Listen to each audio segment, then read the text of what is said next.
Ici le moteur à lunettes. Je vous présente ici une vidéo tutoriel sur le nettoyage et la lubrification de la chaîne de votre moto lorsque celle-ci est dépourvue de béquille centrale. Il s'agit d'un petit truc très simple, mais que je n'ai pas vu sur YouTube malgré quelques recherches. Ce que j'ai vu, c'est des méthodes fastidieuses, parfois spectaculaires. Ça me laisse croire que mon petit truc saura être utile. La problématique de l'entretien de la chaîne d'une moto, c'est son manque d'accessibilité. On doit le faire par section en avançant la moto pour faire défiler la chaîne pour chaque section. C'est la technique de base. Je m'étais muni d'une baguette pour mesurer de combien avancer à chaque fois. Il fallait avancer 4 fois pour appliquer le dégraisseur, laisser le produit travailler, puis reculer 4 fois pour brosser, essuyer et relubrifier, ce qui prenait de l'espace et du temps. Certains y allaient plutôt pour la technique suivante. Ils se mettent accroupis à côté et tirent la moto vers eux pour soulever la roue arrière et ils peuvent ainsi faire tourner la roue avec le pied, avec une vue sur la chaîne pour savoir de combien avancer et couvrir tous les maillons. Bravo pour le style, mais ça demande de la force physique, de l'habileté et du cran. Je n'ai aucune de ces qualités.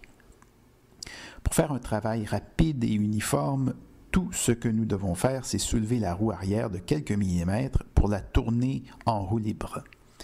On va donc simplement arc-bouter le moyeu avec un bout de 2x4. Sur la Ninja, l'écrou ici était muni d'une goupille fendue et donc pas question de poser le bout de bois dessus. Mais sur le bras oscillant, il y avait comme ici un alésage fileté et donc on pouvait y mettre une vis à tête hexagonale par exemple et appuyer le morceau de bois dessus sans dommage. Mais ici, pas de goupille, donc on va utiliser l'écrou de moyeu.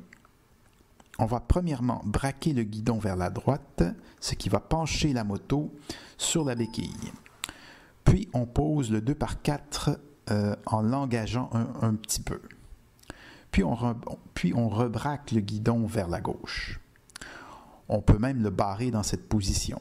Et alors on constate que la moto s'est hissée sur ce bout de bois et la roue est maintenant libre. Pour le reste, je vous présente ceci simplement pour la forme. Je ne prétends pas utiliser les meilleurs produits ni faire le meilleur travail. Pour le dégraissage, on m'a vendu le nettoyeur à chaîne Tyrox Chain Cleaner. J'ai fait un grand nombre de nettoyages et il en reste encore pas mal. Mais il est sans doute plus écologique d'utiliser un dégraissant domestique comme le dégraisseur BioGreen vendu chez Walmart. C'est aussi sans doute moins dispendieux.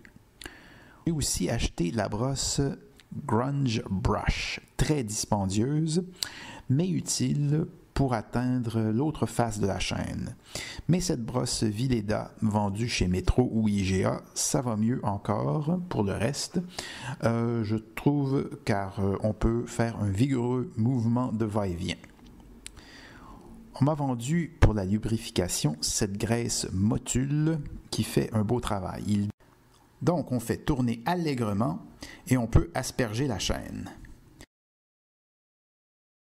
Après avoir fait reposer un peu, on fait de même lors du brossage.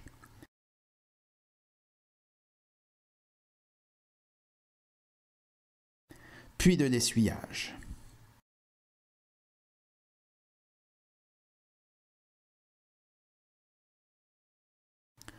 Ensuite, le lubrifiant peut être appliqué tout aussi facilement. Et voilà, c'était mon petit truc pour l'entretien de la chaîne. C'était le moteur à lunettes. Si vous avez aimé, abonnez-vous et mettez un pouce vert. Et n'oubliez pas de conduire prudemment et bien protégé, de respecter toutes les lois